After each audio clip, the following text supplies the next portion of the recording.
Madam President, distinguished members of the Court, it is a great privilege to appear before you today on behalf of the Republic of South Africa. In my speech, I will address the question of jurisdiction. The people of South Africa and of Israel both have a history of suffering. Both states have become parties to the Genocide Convention in the determination to end suffering. In this spirit, neither has attached a reservation to Article 9 of the Convention on the Prevention and Punishment of the Crime of Genocide. It is in terms of this convention dedicated to saving humanity that South Africa brings this dispute before the court. The prohibition on genocide is a peremptory norm. Obligations under the Genocide Convention are erga omnes, obligations owed to the international community as a whole. States parties to this convention are obliged not only to desist from genocidal acts, but also to prevent them. That the obligation of state parties to prevent acts of genocide is the foundation of the Convention is clear from its placement in Article 1 of the Convention. Article 9 of the Genocide Convention makes it clear that state parties are guardians of the Genocide Convention. Unlike other treaties designed to protect human rights, it does not oblige states to pursue negotiations as a prelude to approaching this court. It does not treat the ending of genocidal acts as a bilateral affair between states. Instead, it envisages a situation in which a state, acting on behalf of the international community as a whole, seizes the jurisdiction of the court as a matter of urgency to prevent genocide. South Africa has a long history of close relations with Israel. For this reason, it did not bring the dispute immediately to the attention of the court. It watched with horror as Israel responded to the terrible atrocities committed against its people on 7 of October, with an attack on Gaza that resulted in the indiscriminate killing of innocent Palestinian civilians, most of whom were women and children. The South African government repeatedly voiced its concerns in the Security Council and in public statements that Israel's actions had become genocidal. On 10 November, in a formal diplomatic démarche, it informed Israel that while it condemned the actions of Hamas, it wanted the International Criminal Court to investigate the leadership of Israel for international crimes, including genocide. As the court will know, the definition of genocide in the Rome Statute repeats that of the Genocide Convention. On 17 October, South Africa referred Israel's commission of the crime of genocide to the International Criminal Court for, quote, vigorous investigation, unquote. In announcing this decision, President Ramaphosa publicly expressed his abhorrence for what is happening right now in Gaza, which is now turned into a concentration camp where genocide is taking place. To accuse a state of committing acts of genocide and to condemn it in such strong language is a major act on the part of a state. At this stage, it became clear that there was a serious dispute between South Africa and Israel, which would end only with the end of Israel's genocidal acts. South Africa repeated this accusation at a meeting of BRICS on 21 November and at an emergency special session of the United Nations General Assembly on 12 December. No response from Israel was forthcoming. None was necessary. By this time, the dispute had crystallized as a matter of law. This was confirmed by Israel's official and unequivocal denial on 6 December that it was committing genocide in Gaza. However, as a matter of courtesy, before filing the present application, on 21 December, South Africa sent a note verbal to the Embassy of Israel to reiterate its view that Israel's acts of genocide in Gaza amounted to genocide, that it, as a state party to the Genocide Convention, was under an obligation to prevent genocide from being committed. Israel responded by way of a note verbal that failed to address the issues raised by South Africa in its note, and neither affirmed nor denied the existence of a dispute. This was emailed later on the 27th of December. This note was received by the relevant South African team on the 29th of December after the present application was filed. On 4 January, South Africa replied to this note verbal, highlighting Israel's failure to prevent any response to the matters raised by South Africa over the previous months, as reiterated in its note verbal.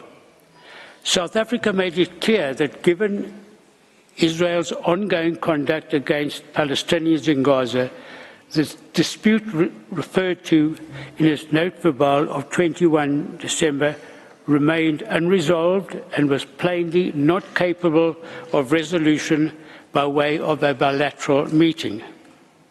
Nevertheless, South Africa proposed a meeting on 5 January, again out of courtesy. Israel responded to this note verbal by proposing that we reconnect to coordinate a meeting at the earliest opportunity after the close of hearings in the present case. To this, South Africa understandably replied that such a meeting would serve no purpose. Madam President, these notes verbal are all to be found in the judge's folder.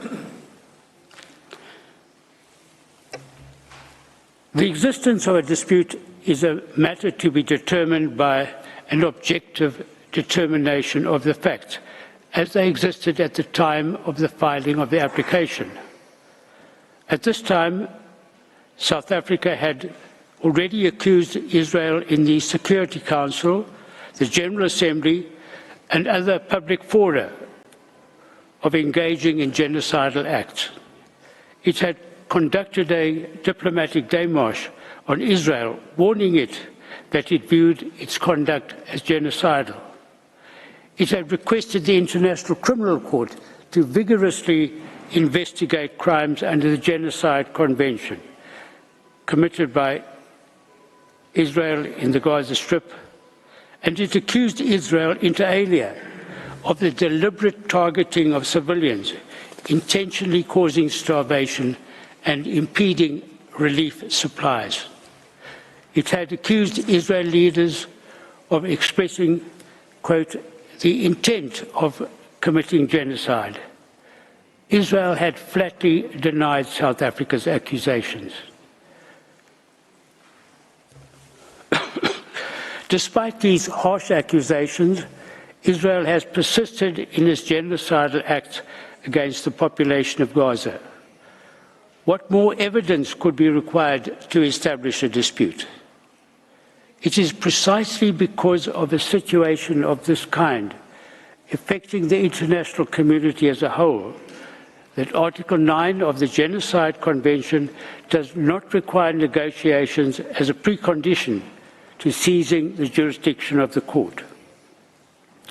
Certainly, a respondent state cannot prevent a referral to the court by claiming that there is no dispute and that it wants discussions on this matter when the existence of the dispute is clear.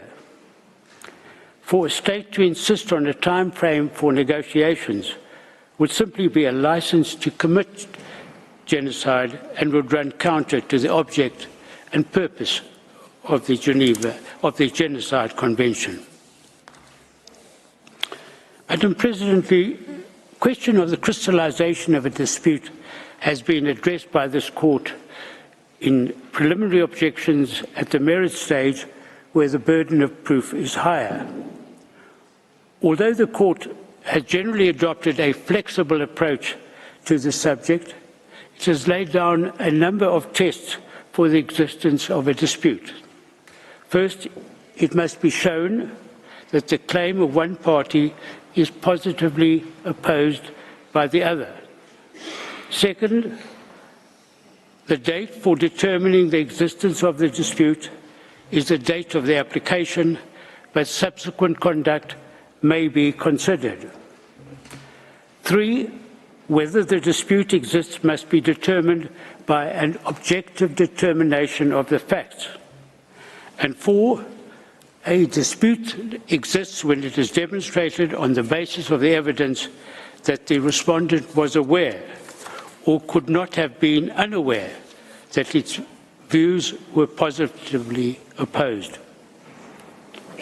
When these propositions are applied to the facts of this case, it is incontrovertible that a dispute exists between South Africa and Israel. South Africa strongly believes that what Israel is doing in Gaza amounts to genocide. Israel denies this and claims that such an accusation is legally and factually wrong and, moreover, is obscene.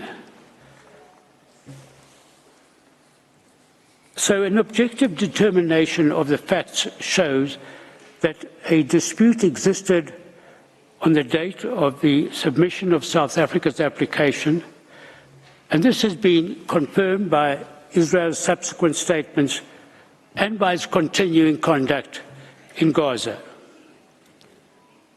Moreover, Israel must have been aware from South Africa's public statements, the démarche, and the referral of the matter to the International Criminal Court of Israel's genocidal acts that a dispute existed between the two states. Madam President, the Court has indicated that in an application for provisional measures, it is sufficient to show that there is a prima facie basis for jurisdiction. It is submitted that South Africa has convincingly established the existence of a dispute between it and Israel over the fulfillment of the latter's obligations under the Genocide Convention. Finally, it is submitted that regard should be had to the special considerations that apply to the existence of a dispute under Article 9 of the Genocide Convention between a state that brings an application in furtherance of its obligation to prevent genocide and a state accused of committing genocide. This concludes my speech, Madam President. I thank you, the members of the Court, for your attention.